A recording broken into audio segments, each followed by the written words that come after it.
Okay, so of course the topic for our seminar today is moving to a retirement community, or CCRC, and I will define what that term means a bit later. Is that the right move for you? And I'll tell you, this is perhaps one of the top topics of discussion for those of our clients, or let's say in later stages of their retirement. It tends to come up sometimes naturally, directly or indirectly. In some cases, it's really their family members that are making those inquiries. So we certainly have a lot to discuss today.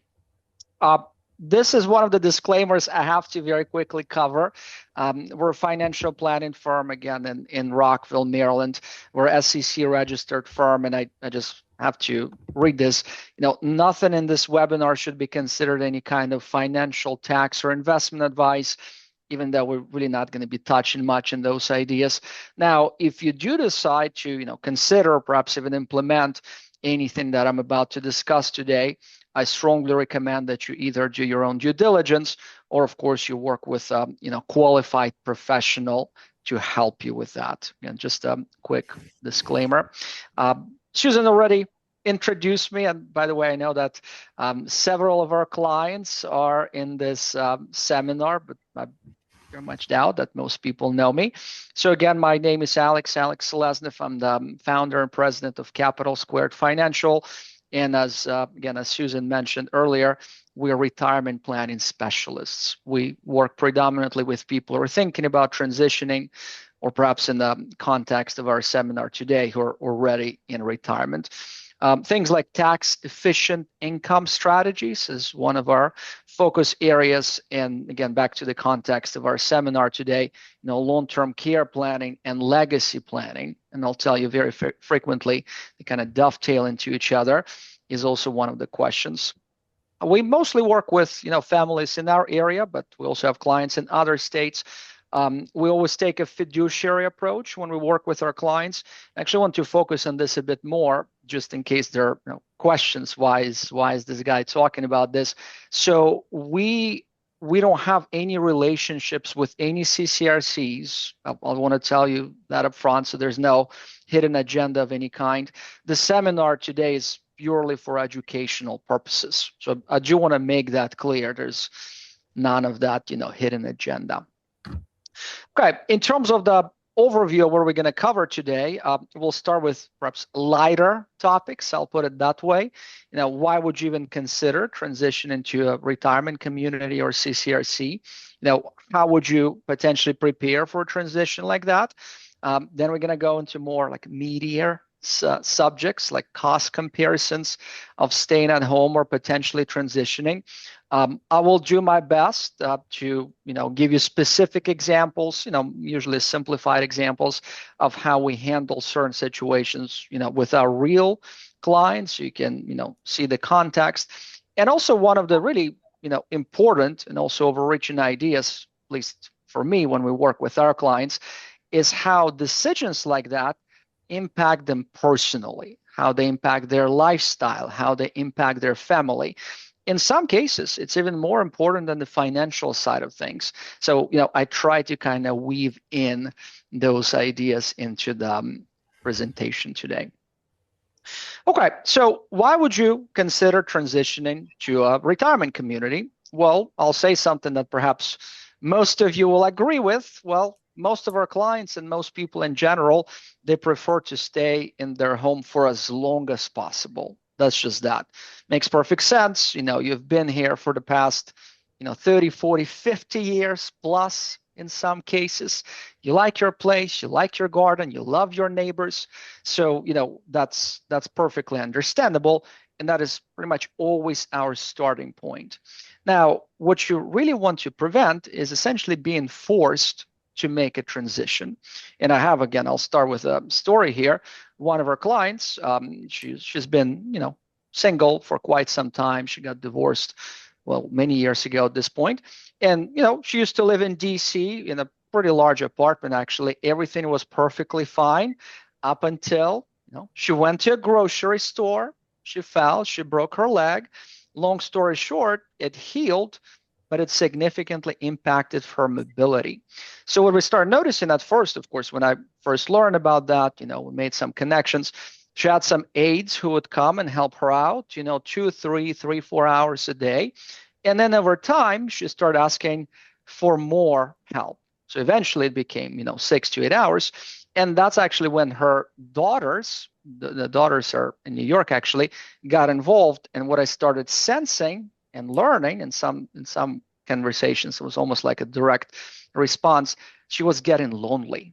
So it wasn't so much about the aides coming to her house to, help her out on the medical side. She just wanted someone to talk with. So, the idea of social isolation, which is, frequently a result of limited mobility, is, certainly something to keep in mind. Do you have a support network? I don't have to go far. Well, Chevy Chase at home is great, where neighbors are helping neighbors. That's awesome, and I love the concept. One thing I'll say, and that almost always comes up, children are not always the best choice for that network. And I'm not trying to, again, to put any kind of negative context in that, but think about it. They're adults at this point, right? They have their lives. Perhaps they don't even live in this area. If you ever ask them, well, chances are they will say, of course, I want to help out, but is this something they can do for you in the long run? And at least in my experience, again, it doesn't always seem to be the best choice. So the idea here is for you to explore your options ahead of time, which is, of course, what you're doing now. Okay, so let's kind of dive into this a bit more. I would like to assume that most of you are familiar, but just to kind of cover our bases here, what is a CCRC? Well, what it stands for, it's a continuing care retirement community. And essentially what that is, and there's so many different options, so many different choices at this point, this is a campus-style community that provides a full continuum of care. Usually you would start with the independent living component, where you essentially live at a CCRC. They perhaps provide some meals to you, some housekeeping, but you're essentially managing on your own. So very frequently when people make that decision, let's say earlier in their retirement, that is essentially what it would look like. Then the next stage is assisted living, where again, you essentially live on your own, but now there is 24-hour access to staff. So there's always someone to support you. Skilled nursing, which is what people frequently need, again, when compare that to perhaps needing aides 6, 7 hours a day. And in many cases, especially in higher tier communities, you're looking at highest level of medical supervision outside of a hospital. And later stages, we're talking about memory care units, which is a structured environment for residents, usually again with later stages of dementia or Alzheimer's, other issues as well. Doesn't mean that every CCRC necessarily provides this. There are other options too, but just to give you like a good idea of what that entails.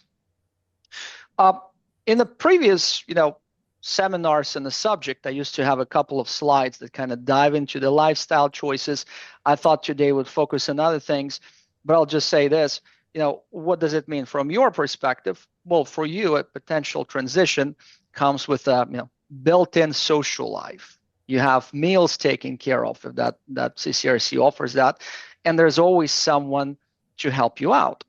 From the perspective of your family, well, it gives them peace of mind for the same reasons. Again, there's always someone to help you. And the second point is important. Your adult children get to be a son or your daughter again, rather than a handyman or a caretaker. And this, again, where I'll share real conversation I had a couple of months ago. We would put it in our weekly newsletter. I met with the daughter of one of our clients, long-term clients, and I've been working with both of them for a while. We started talking about her father's finances. He decided to age in his house in DC. Everything is, working well. He's been declining somewhat. And as we kept talking about it, one of the things she said, even though we talked about this in the past, I never thought that my father would need so much of my time. And again, I remember that because they were very open about conversations like this. I was part of those conversations. They talked about the financial component. Everything was taken care of on the financial side. There were policies in place, the portfolio was rearranged. but she never thought, how much time it would take to arrange for that care, to cover maintenance, to, of course, visit him. Meantime, she had to experience that decline on her father's side. I thought you only needed for one chair.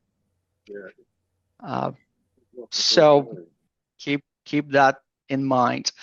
Okay, in terms of the CCRC options, well, there are two broad choices: the rentals and their buy-in community. So we'll really start digging deeper into this.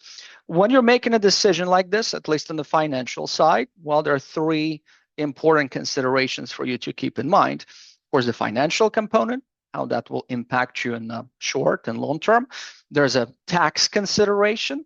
And, specifically, if you go with the buy-in option, there's an estate planning component. So I'll, dissect all of this for you. So here are the three common options: monthly rentals. And by the way, someone asked me this question just recently, at least, based on my observations for our areas, most of the newer communities, they're really under the monthly rental model. Well, the way it works, there is a fee that you would be paying on a monthly basis.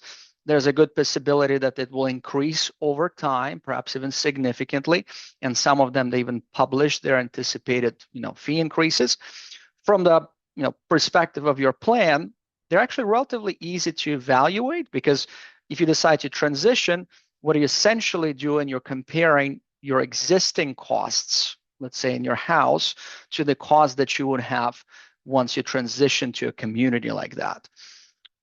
The second option, think of it as in between. That's the buy-in option, where there's a buy-in component, but if you vacate the property, let's say within 50 months, your estate will receive a certain amount back, and it's proportionately declines over time. Why would you ever decide to take that option? Well, again, it usually comes with a lower monthly fee. And then the third one, which is really the most complex one to analyze, but it can also be quite valuable, is when you have a large buy-in, and you'll see, I'll make some examples. It can be as much as, the highest one I've seen so far was 1.7 million. Perhaps they can be even higher, but the highest one I've personally worked with was 1.7 million. So, once you vacate the property, 20, 30 years down the road, well, your estate will receive, 50 to 90%. So it's refundable to your estate. Why is this, complex decision to evaluate? Well, how are you going to finance it? Are you going to sell your house and, move in, which is, by the way, the most common option? You have to consider, of course, your capital gain taxes. You have to understand your basis. And I actually touched on that in a separate seminar. If you have a brokerage account and you're going to be selling your investments, well, similar issues, exactly how, what kind of tax consequences you're going to have. If you have significant retirement or IRA accounts and you just decide to take out, I'll just say $1 million out of it, well, there's a good probability that, you're going to get hit quite hard by taxes. So again, all of this really needs to be considered way in advance. And again, I'll make some examples as we go.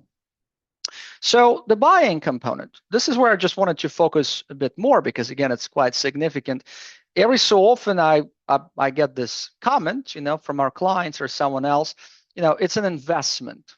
Well, I would definitely put a question mark there, not to get overly technical here, but there's no market appreciation. So again, back to my $1 million example, you receive 90% of it back, let's say 900,000, but there's no growth of any kind. So essentially declines in value due to inflation, and it's payable to your estate. If you're not planning for it carefully, there's a potential significant tax expense because you have to make that payment. And the third point here, and it's an important one, well, what if, what's the possibility that the CCRC or the retirement community that you transition to actually runs into financial trouble or fails? And I'll tell you up front, it's a very common question. This is very uncommon. I actually haven't heard of any issues for any of them in our area, but it's possible. I've heard of other CCRCs around the nation failing. The way I like to think about it, well, let's say a transition, the buy-in is, 50% of your assets, right? Let's say $500,000 buy-in and your total, financial assets are right around $1 million. That's a significant financial risk. That's 50% of what you have. So you should really be thinking about that. On the other hand, if you have a larger portfolio and the buy-in is a, relatively small portion of that, well, perhaps that risk becomes much more manageable from that perspective. The bottom line is, before you make any of these decisions, you should absolutely review their financials. This is a very technical point. I just cannot cover it today, but you should review the financials of the retirement community that you're considering. Okay, rental communities. Why would you want to do it? Well, much lower upfront costs, much higher flexibility. You'll see in a moment when I show you some examples. Usually the so-called community fee is anywhere between perhaps 20, 50,000. Not that it's a small amount, but that's that. And then the monthly fee is higher. One of the, of course, disadvantages here, you should absolutely expect your costs to increase in the future. Just like, if you're renting, as I'm sure many of you experienced, rents do increase over time. If you decide to transition to a community like this, perhaps you want to move closer to your children, as an example. You're ready to sell your house, it's too big, too much maintenance, you want to move somewhere and stay at a community like that. Well, that's fine, but also keep in mind there will likely be higher turnover because it's easier to get in, and at the same time, if something changes and you simply don't like it, well, it's much easier to get out compared to, of course, a buy-in community. So how would you choose? And this is where I just wanted to show you a couple of bullet points that will hopefully be helpful. For the rental model, well, again, and they're becoming more and more, I would say, attractive in general, you would want to go in that direction if keeping your funds liquid is your priority. Perhaps you're thinking about moving again in the future, you're just not sure. Or, let's say you reviewed different options and you're just not ready to commit to any single CCRC operator. With the buy-in model, well, in some sense, as the name hopefully implies, well, presumably you would want to stay there in the long run. This is a very significant financial commitment that you will be making. So that's the assumption here. You're comfortable with the financial strength of the community. Again, I mentioned earlier, but it's really a must, regardless of the option you choose. And of course, if you value cost predictability, I'll dive into this a bit later, but essentially by making a buy-in payment, as a result of that, your future costs will be lower. So how to prepare for a transition like this? Well, when is a good time to begin your research?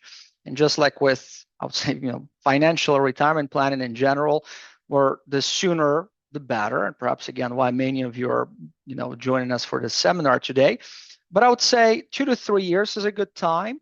One of the things to keep in mind, some of the top tier communities, at least in our area, actually do have relatively long waiting lists. So even if your financials are in order and you're ready to transition for any reason, it doesn't mean that they'll have room available for you to transition. So you have to keep that in mind. Well, let's say again, you've been in your house for the past 20, 30, 40 plus years, and you feel like maintenance starts to feel like a burden rather than a joy. I don't know if there are too many people who think of house maintenance as a joy, but at the same time, if it's really something that bothers you, perhaps that's one of the trigger points. As I was mentioned earlier, when you start noticing shrinking social circle, or a feeling of isolation, right? You're on your own most of the time in your big house. And, perhaps when you start seeing minor difficulties with managing your medicines, there's a history of trips and falls.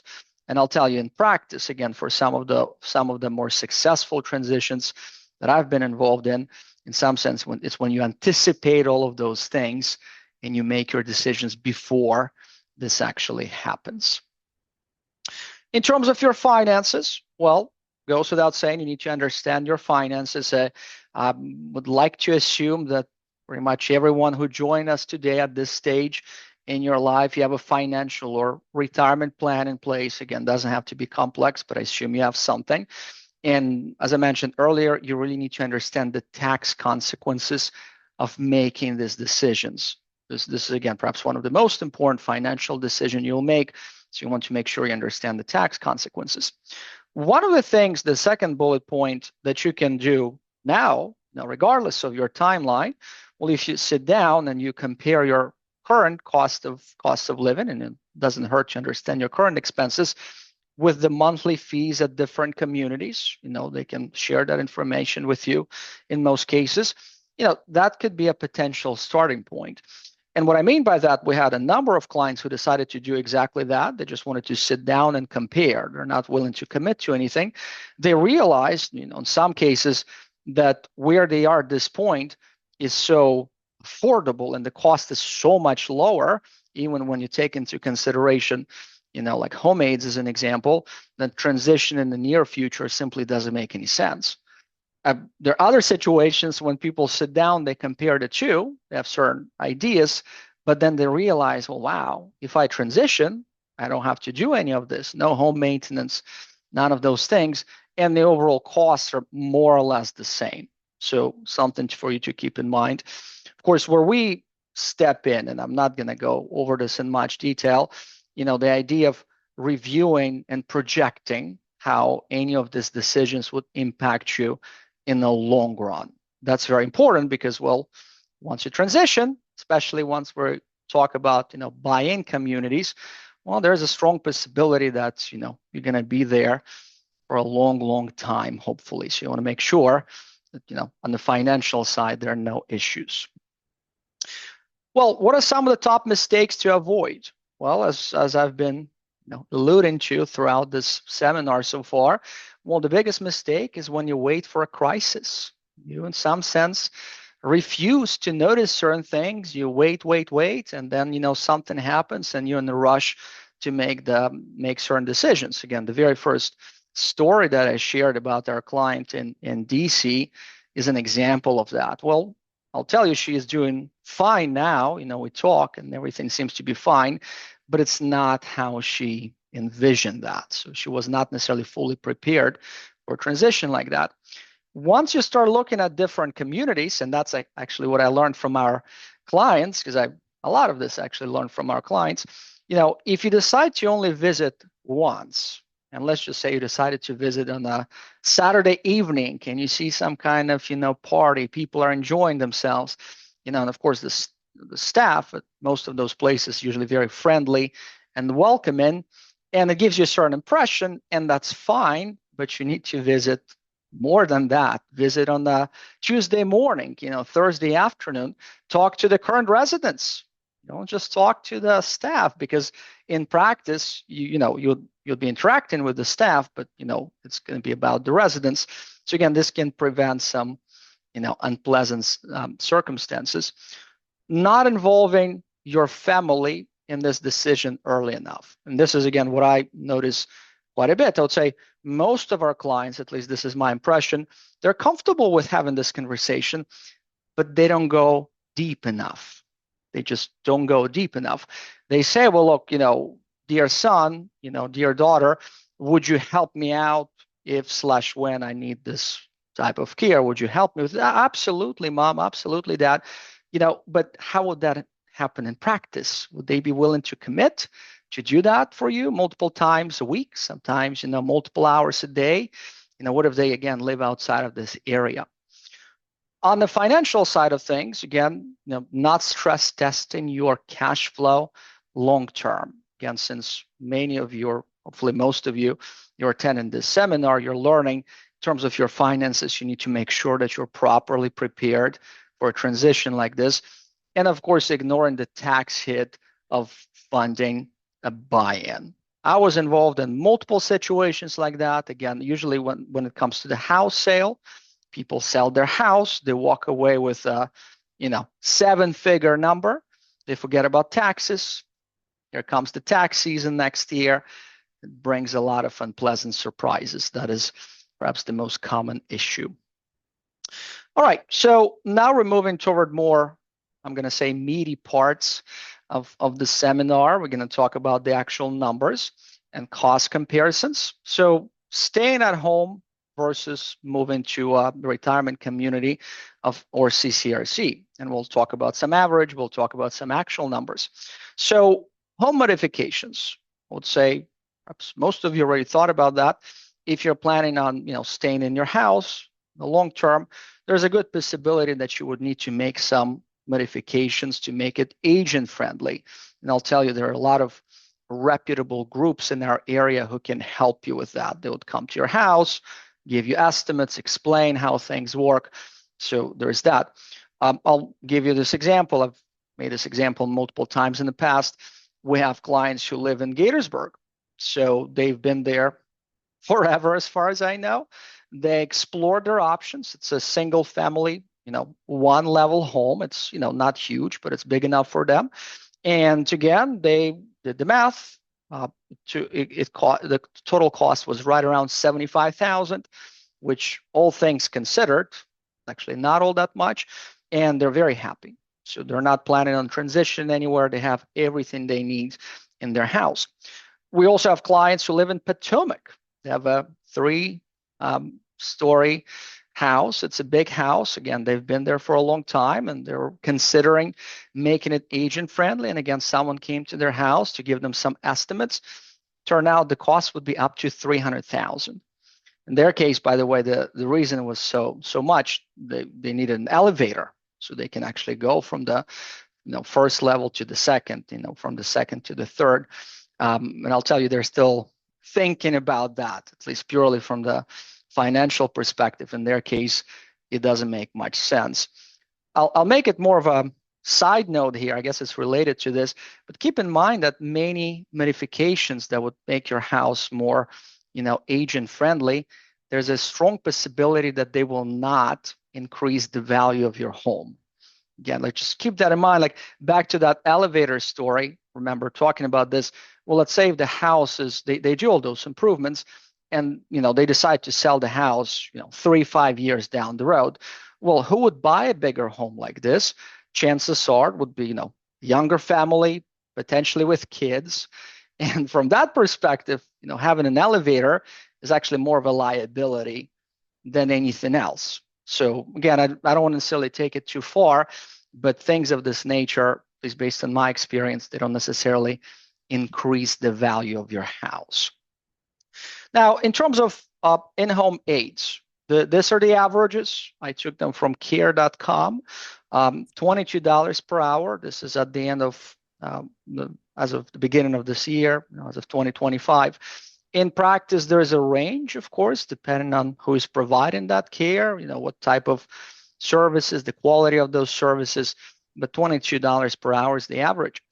For skilled care, you're looking at $30 per hour. Again, it can be much higher than that, depending on your needs and depending on who is providing that care to you. According to the Genworth study, and you can use it for planning purposes, at least initially, the average cost of that per person in the Washington, D.C. area is essentially $87,000 a year. So as a starting point, I'm comfortable with it, but you'll see in a moment, doesn't necessarily give you the full picture. The invisible costs, I touched about that separately. I don't necessarily want to go over that in much detail again, but keep in mind, again, someone needs to be arranging this for you.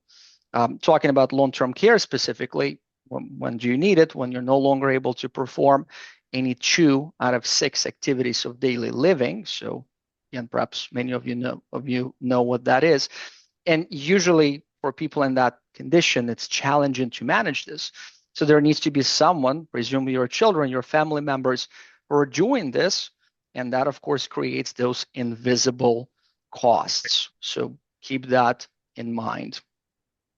So this is a case study for one of our clients. This is a real client. I decided not to make any updates or adjustments here. So you can envision like a spreadsheet that includes all of her expenses. This is a snapshot of that. It's a 2-page spreadsheet.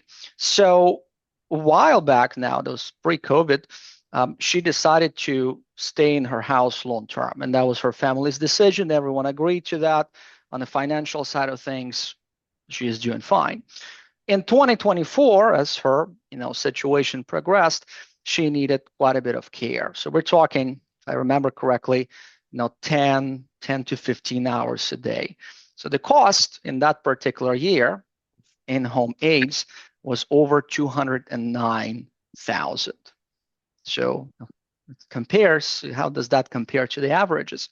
Last year in 2025, again, they just decided that given her the progression in her situation, she now needs it 24/7. So now we're talking about $245,000 a year.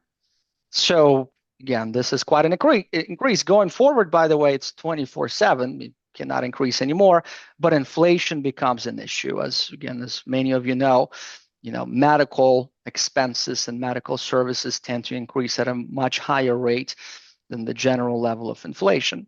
The point I'm trying to make, and this is what I sometimes hear, especially when we work with new clients or just people kind of inquiring on this, they see this averages of, let's say, 87,000 a year or some other average, and they assume it's just going to continue like that for the next 10, 15, 20 years. But that's not how it works in practice. And I don't know if I want to dive more into this. I hope you're hearing the point I'm trying to make. But over time, staying in your house will likely become more and more expensive. That's just the reality of it. And again, that's where the CCRCs can be helpful. Okay, so what does a CCRC actually cost? And this is where I wish I actually made this a bit larger font and perhaps bolded this. Well, costs vary significantly based on the community type, and again, significantly, location, and of course, their care model. They all offer something different. It's actually a very competitive market. So the ones you see on your screen now, by any means, I'm not saying these are good or bad. These are just the ones I personally worked on. That's why I'm including this information on the slide. So on the rental model, well, we have the Pinnacle. Perhaps many of you heard about it. They've been advertising quite a bit. So I believe they're opening soon in the summer of this year. So this is a rental community that comes with a $20,000 community fee, which, relatively speaking, is not that bad. The monthly fee at the Pinnacle, at least based on the numbers we had from our clients, is anywhere between $8,400 per month to $11,700. That depends on the unit you want. 1-bedroom studio, 2-bedroom. So they give you, multiple options. Perhaps you heard about the Carnegie. The community fee in that place is anywhere between $30,000 to $90,000. They actually include 2 meals a day, which the Pinnacle does not include. But I thought it's a nice perk because everyone, of course, needs to eat. And their monthly cost is anywhere between $8,000 to essentially $16,000. In terms of the buy-in models, Ingleside at King Farm is one of the perhaps most popular. It's one of the higher tier, communities in our area. Well, before I talk about the monthly fees, their entrance fee, and my apologies, I should have made this larger. Their entrance fee is anywhere between $234,000 to $1.3 million, depending again on the type of unit that you prefer, usually the size of that unit. They offered a 50 or 90% refundable options, so which is what I talked about earlier. Now, in return for a higher buy-in, of course, well, the monthly expenses or the monthly fees are much lower. Again, if you just compare it to the Pinnacle as an example, so between $3,000 to $6,000. I'm just going to use rounded numbers. Similar for Woodmont Terrace, the village of Rockville, also one of the newer communities. Again, I'm not going to read this to you. We'll share the slides. You can look at it. But these are the actual comparisons. So that's when for this particular client, when we're preparing projections, we actually prepared it for all 5. So we analyzed all 5 scenarios and essentially showed her, well, you go with the Pinnacle, this is what it looks like for you in the long run.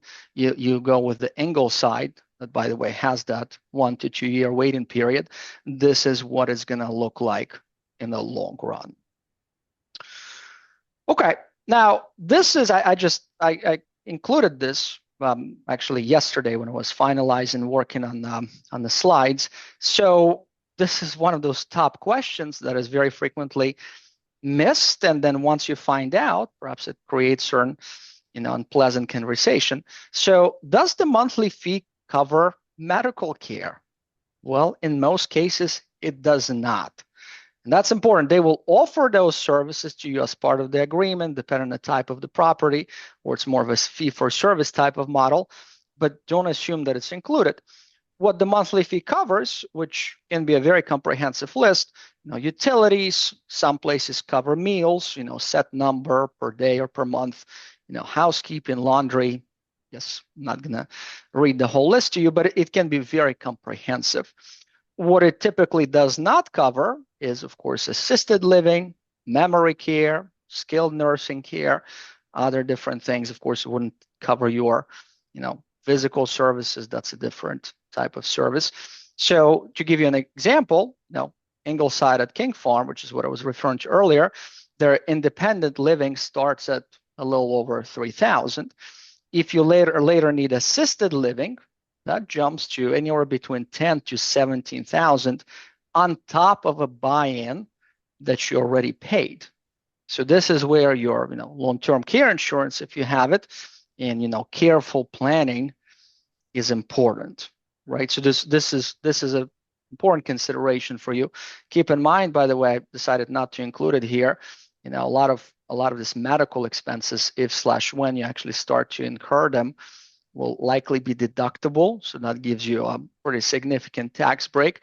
But just want to make sure that you understand this ahead of time and you include it in your analysis.